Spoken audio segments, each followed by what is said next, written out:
So here's a thought experiment for you.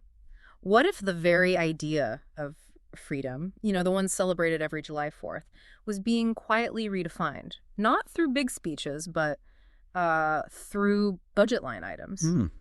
What if the lifelines people absolutely depend on were being cut, but technically, legally, nobody's rights were actually violated? That's a really powerful starting point. Well, today on the Deep Dive, that's exactly what we're getting into. We're looking at this incredibly impactful piece. It's titled Optional Until It's You: The Quiet Dismantling of Autistic Support Under Budget Cuts. Right. This is by Jaime Hoerricks, PhD. Yeah. And it just meticulously dissects a specific U.S. budget bill. The author uses this really strong term for what's happening: systemic abandonment. It's quite a claim. It is. So our mission today is basically to unpack this crucial difference between what Medicaid calls mandatory services and optional ones. We want to understand the real impact, often sort of hidden, of these budget cuts, specifically on autistic people and their families. And then look at the author's bigger picture analysis. What does this signal for society? We're aiming for those, aha moments, connecting the dots between policy language and actual lives. The source kicks off right away pointing out the deep irony of when this bill was signed, July 4th. Right. The author calls it almost satire, considering the whole theme of independence and freedom associated with that date. That timing is just wow. And while maybe the headlines were talking about, fiscal responsibility, maybe protecting vulnerable kids. The usual justification. Exactly. This source says, hang on, let's peel back those layers. There's a very different reality underneath. And we're talking about huge cuts here. Huge is right. This legislation, over the next decade, it enacts more than $1 trillion in cuts to Medicaid and CHIP. $1 trillion. Yeah, CHIP being the Children's Health Insurance Program. So over 10 years, that averages out to about $120 billion cut annually. And the author, they don't just throw out numbers. They frame this as the slow collapse of the infrastructure that holds disabled lives together. That's such a visceral image. It's not just balancing the books. It's dismantling support systems. Exactly. Supports that keep people, in their homes, participating in school, connected to the community. And this is where that optional loophole really comes into play, and it feels quite insidious. Because even if a child is still on paper eligible for care, the actual services they need might just disappear, because most of them are legally classified as optional. It sounds so harmless, doesn't it? Optional. Oh, that gives states flexibility. Choice, even. But the author argues no, in the logic of Medicaid, optional doesn't mean nice to have. It means expendable. Expendable, yeah. And this administrative disappearance, as the author calls it, it works by making the protections people think they have totally meaningless because the funding gets cut. So it's not like they're saying you can't have this service anymore. No, it's more subtle. It's defunding. The author uses this really vivid analogy. Imagine the bus still shows up on the schedule. You're still allowed to board. Okay. It's just that no one's running the route anymore. Wow. Okay. That perfectly captures it. The legal right is there, but the actual bus service, the infrastructure, it's gone. Exactly. The promise becomes hollow. So let's talk about the structure of Medicaid itself, because it's not just one single national thing, right? It's this partnership. Yeah. Between the federal government and the states, the feds set the basic framework, offer matching funds. Okay. And then each state builds its own system within that, like medical in California, for example. Got it. So how do these cuts affect that partnership? Well, the source uses another powerful analogy here. It describes these huge federal cuts as the federal partner quietly filing for divorce from this whole agreement. Filing for divorce. That's stark. It is. Because when you pull $1 trillion out over a decade, you force states into these impossible choices. Most states just cannot absorb that kind of loss without slashing services. Right. You mentioned California. The projection there is a loss of somewhere between $10 and $20 billion a year from this federal funding stream. That's just staggering. And it really throws that mandatory versus optional distinction into sharp relief, doesn't it? Absolutely. Because the federal government can sort of wash its hands and say, hey, we didn't technically cut anyone's entitlement. Your eligibility is still there. Right, your paper eligibility. But the state is left holding the bag, completely unable to actually deliver the services because the money they relied on from the feds is drying up. That's the legal fiction the source talks about. Yep. Autistic people and others relying on these services are being asked to live inside this fiction. Where you have a right, but no way to access it. Exactly. The means are just gone. And the author calls this a quiet undoing. It frames abandonment, because that's what it is, as just administrative flexibility. It's clever in a really disturbing way. So to really get it, we need to know, what are these mandatory services versus the optional ones? Okay, so mandatory services, these are the absolute basics the federal government requires states to cover. Think emergency hospital care, basic doctor visits, essential screening for kids. The source calls them bare minimum intervention. Bare minimum. But then on the flip side, you have the optional services, and this is the crucial part. Nearly all the essential supports that autistic people rely on to, live outside institutions, go to school, communicate, just survive, they fall under optional. Okay, that is the core of it. So these aren't luxuries we're talking about being cut, they're lifelines. Yeah. What specifically is on this optional chopping block, according to the source? It's a really, really long and devastating list. Let's start with communication and language. Things like speech-language therapy, funding for AC devices that's augmentative and alternative communication, like iPads, or specialized devices non-speaking people use to communicate. Right, their voice, essentially. Exactly. Or even specific therapy approaches like supporting Gestalt language processors, GLP helping kids learn language in meaningful chunks. All optional. The source is blunt. Yeah. For autistic people with limited speech, cutting these isn't just an inconvenience, it's silencing. Silencing. That's incredibly powerful and deeply concerning. It's not just communication, though, is it? It affects where people can even live. You're right. In-home and family-based supports.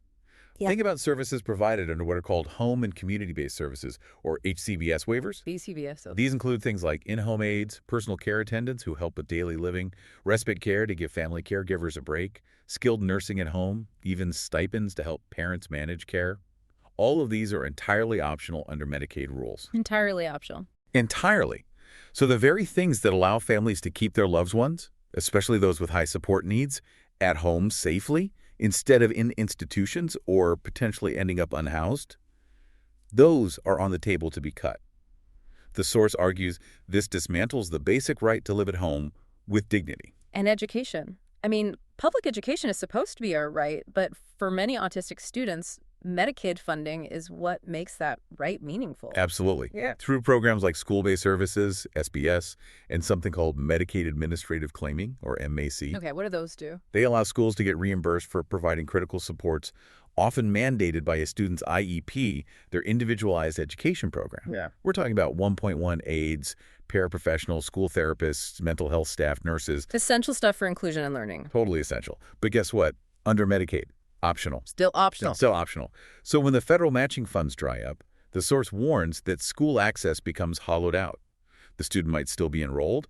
The IEP might still exist on paper. But the actual support needed for them to participate, to learn, just isn't there anymore. Precisely. It evaporates. What about mental health supports? We know there are often co-occurring mental health needs. Another critical area, and one where services are already scarce. Things like neurodivergent affirming therapy, behavioral support that isn't ABA, trauma-informed care. These are often delivered through those same optional HCBS waivers or specific state programs. So already hard to find, now potentially impossible. Exactly. It creates what the source calls a structural crisis. Yeah. And you see how interconnected this all is. If you can't get transport, you can't get to therapy. If you lose your communication device support. It impacts everything else. Yeah. Which brings us to things like assistive tech and transport itself. Yep. Also on the optional list, sensory tools, adaptive communication devices we already mentioned, medical transport to appointments, mobility supports, all classified as optional, all at risk. It just creates these compounding barriers. Absolutely, pushing people further into isolation, limiting their autonomy. Now, you mentioned ABA earlier, applied behavior analysis. The source flags this as a kind of anomaly in this whole picture. Yeah, it's a really interesting and, frankly, ironic point the author makes. ABA also falls under the optional HCBS category. Okay. But it seems, at least for now, less affected by these cuts compared to, say, speech therapy or AAC funding. Why is that? The author stresses it's not about quality or ethics. It's about ABA being deeply entrenched in the system and having secured that evidence-based label from policymakers, which translates into funding priority. Ah, I see. So the deep irony is, as other crucial services vanish, services that empower communication and self-advocacy, families might find themselves pushed towards ABA simply because it's the only thing left that's funded. So essential communication tools are deemed optional and cut, while a more controversial therapy remains because it's what? More legible to the system. That's exactly the phrase the source uses, more legible to the system. It raises some really profound questions about whose needs and whose voices are being prioritized. Okay, let's make this even more concrete. Let's put some real numbers on it. The source uses California and specifically the Los Angeles Unified School District as a case study. Right, because California has a huge Medicaid program, Medi-Cal, and LAUSD is massive. So Medi-Cal is projected to lose somewhere around $164 billion over the next 10 years due to these federal cuts. $164 billion. Yeah, that shakes out to about $16.4 billion per year. That is an astronomical sum for a state budget. It's basically impossible for the state to just absorb that without making huge changes.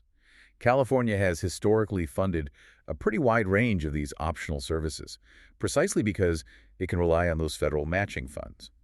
But now, as this source puts it, those funds are about to evaporate. Okay, and zooming in on LAUSD, the second biggest school district in the U.S., they get Medicaid money too, right? They do. Over $20 million a year in Medicaid reimbursements currently. And with the federal cuts? If we assume roughly a 19% federal cut, which aligns with the overall figures, LAUSD is looking at losing about $3.8 million per year just from this one funding stream. Nearly $4 million. And the source is clear. That's not just some accounting detail. That puts hundreds of support positions at risk. Hundreds. So we're talking about actual people, aides, therapists, counselors, potentially losing their jobs. Exactly. And the students losing that vital support. And this comes back to that quiet erosion idea, doesn't it? The IEP document itself won't change. The legal right on paper stays the same. Right. But the actual delivery of those services just fades away. It's that bus analogy again. The route is on the map. But no bus is coming. And the source argues this leads to the institutionalization of delay, deferral, and denial. Institutionalization of delay. Yeah, the system is still technically there. It's legally compliant, but it just stops functioning for the people who need it. It's abandonment dressed up as reform. Okay, this is heavy stuff. And the source argues that this isn't just abstract policy, it calls it policy violence. These numbers, these cuts, they translate into a quiet unraveling in the daily lives of real people. They really do. And the source shares some specific anonymized stories to illustrate this, to make it tangible. Can you walk us through those? I think they're crucial for understanding the human cost. Absolutely. First, there's Julio. He's 6 years old, uses an iPad-based AAC system to communicate. Okay. His school relies on Medicaid reimbursement to fund the speech therapist who supports him and maintains the device. When that funding gets cut, the therapist's position is eliminated, the device eventually malfunctions, maybe breaks, and Julio's voice, painstakingly built, will be unplugged. Unplugged, even though his IEP says he needs that support. Exactly. The right exists, the means disappear. Then there's Jasmine's story. This one really hit me, showing the impossible choices families face. Yeah, Jasmine is 9 and needs round-the-clock supervision due to her support needs. Her family relies on an in-home care worker funded through HCBS. When the state has to cut HCBS hours because the federal money isn't there, Jasmine's mother is faced with this horrific choice. Does she quit her job, losing the family's income, to provide the care herself? Or does she start the process for institutional placement for her daughter? That's just devastating. And the source calls this grief dressed up as paperwork. It emphasizes that this isn't a free choice the mother is making. It's the logical, structural outcome of these funding cuts. And finally, Miguel, a teenager whose success is tied directly to these supports. Right. Miguel is in 10th grade, and he's thriving. He has a 1.1 aide who helps him navigate the school day and access his classes, and he regularly meets with the school counselor, both funded partly through Medicaid reimbursement. Okay. Sounds like a good support system. It is. Yeah. But then the district loses that reimbursement stream. The aide position is cut. The counselor gets reassigned to cover more students, has no time for Miguel. His support system, the source says, vanishes by attrition. So what happens to Miguel? He starts missing school. His school day gets shortened because the support isn't there.